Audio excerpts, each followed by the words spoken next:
Oh, I hope it works this time. Hi guys, Robin Shea here. This is day 25 of the 28-day experience with Before the Fork, and just got home from celebrating my grandson's first birthday, and it was a really great celebration. Coley was tired, he was exhausted, all of the excitement, but he hung in there. He was a real trooper. Tonight's message is, it may seem a little melancholy, but at the same time, I hope that it is a skill and a tool that you can take into the next transformation process, the next 28-day experience. And I really hope that it is something that is helpful to you. And basically, it's about capturing moments. So today was a really great example of how important it is to capture moments. My grandson, he's only one, so he still requires a tremendous amount of rest. He gets overstimulated, he gets cranky, he's a mama's boy, which is good. I'm not saying that as a bad thing. My boys were all mama's boys and I loved it. But he can only handle so much stimulation. But his mom and his grandmom, Madison's mom, they went to a tremendous amount of effort to put this really great party together. And Coley was involved, but he wasn't overly involved. So the pictures that we were able to capture, they captured the moments that he was elated and he was having so much fun at the party. And it got me to thinking about tonight's message and about capturing moments in your life. So I'm going to tell you a little story about when Greg and I were having some of our most difficult struggles. And as you all know, I've not been shy about this. Those struggles were about our 15th year of marriage. We will have been married 30 years this year. But this was at about our 15-year mark, when everything, the rubber was hitting the road. Hi, Margie.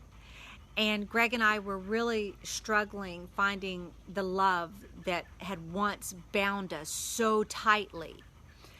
And anytime that it got really bad, and you have to understand, Greg and I have never had a physical, like any kind, our marriage, when I say it's bad to other people, they may have gone, y'all look fine to me. Everybody's got its rough patches.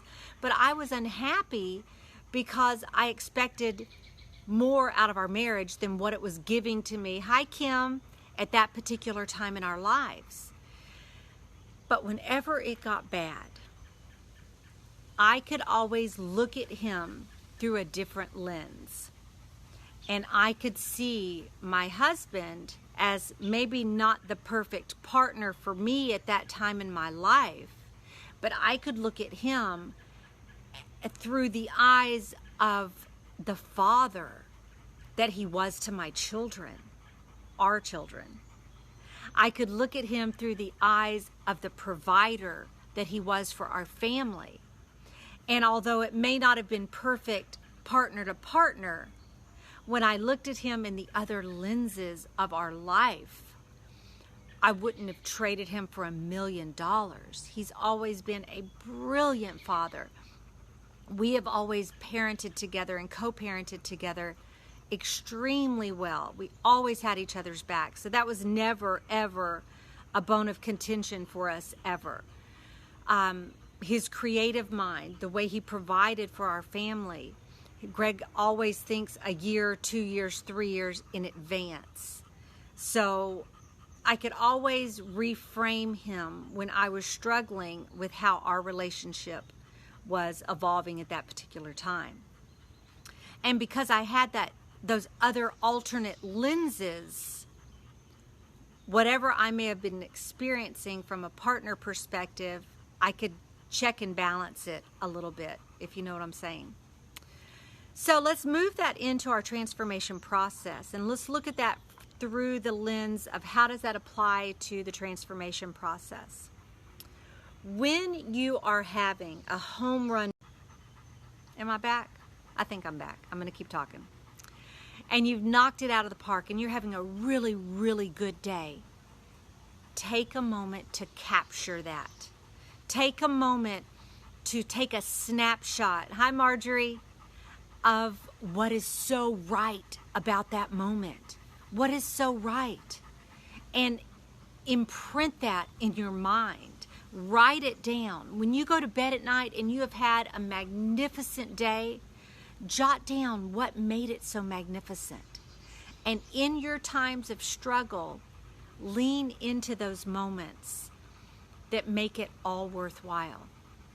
If I would not have had those other lenses to view my husband through when we were going through our marital adjustments and our marital growth and the problems that we were experiencing to grow together as a couple, if I could not have shifted lenses and looked at him through the father, I know, it's so glad to have you, Marjorie. If I couldn't have shifted lenses and looked at him as the father of our children, the provider of our home, my yard guy. Greg is my yard guy. He always has been. I take care of the inside. He takes care of the outside. That's just been kind of our unspoken pact. Those lenses enabled me to want to fix things, to want to make things right.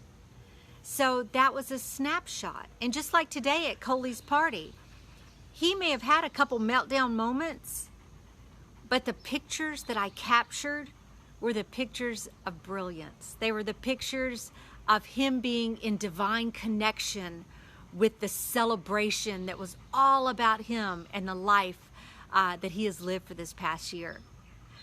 So what I'm telling you now is to capture moments and write those moments down so that when it is less than perfect, you have moments to lean into. And those moments will imprint your mind rather than the negative moments that you fixate on at the time that they're happening.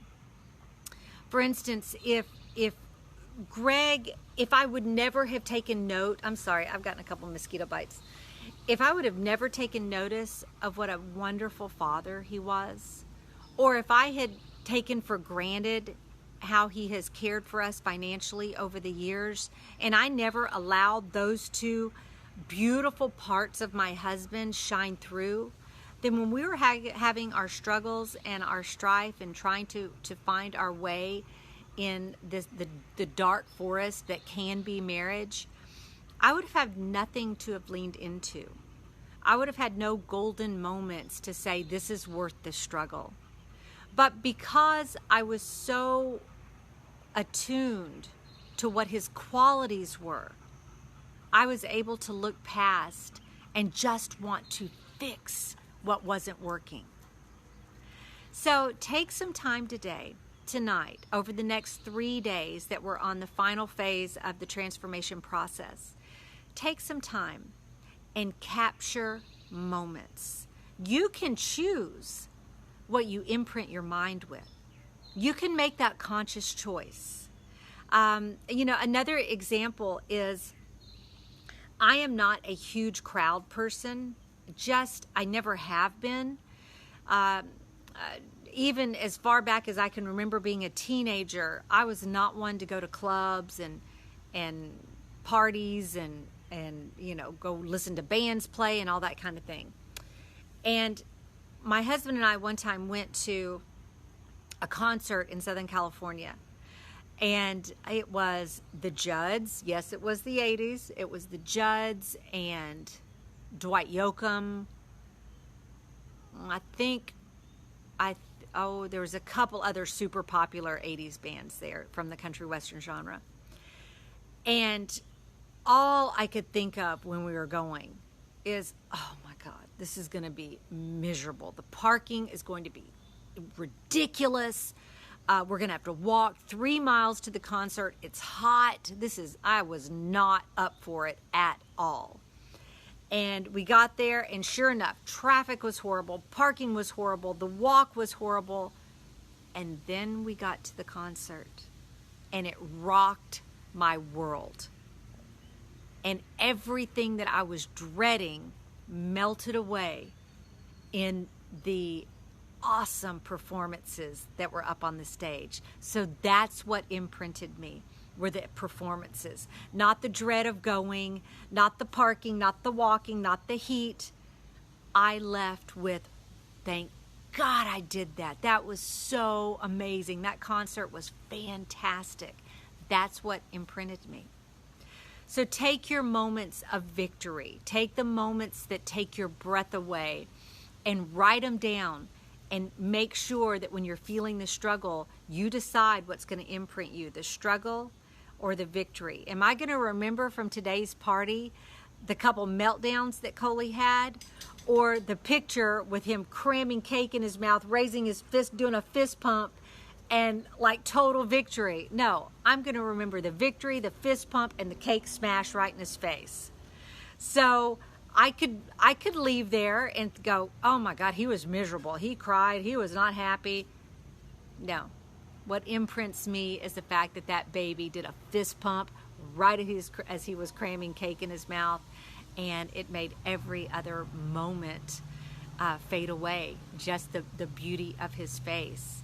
So pick your moments. Imprint your mind with the moments that make you want to repeat the process. Do not imprint your moments with the struggle of executing any skill or leaning into any discomfort.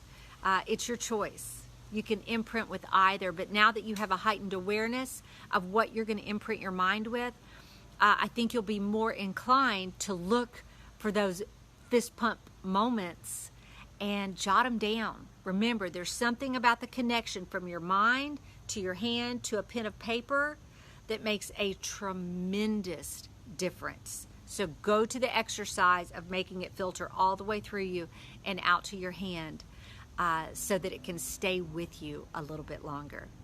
Okay, that's all I'm going to say tonight. I love you all very much. Remember to always allow yourself to be blessed. And in the process throughout your day, look for opportunities to bless others with your words, with your kindness, with your heart.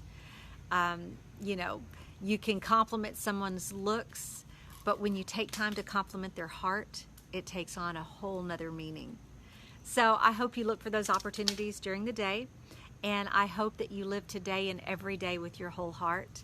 I'll be back with you first thing tomorrow morning for day 26. Oh my goodness, I can't believe we've been together for 25 days. It's just flown by. So again, love you all. Have a blessed and wonderful night, and I will talk to you tomorrow morning. Bye.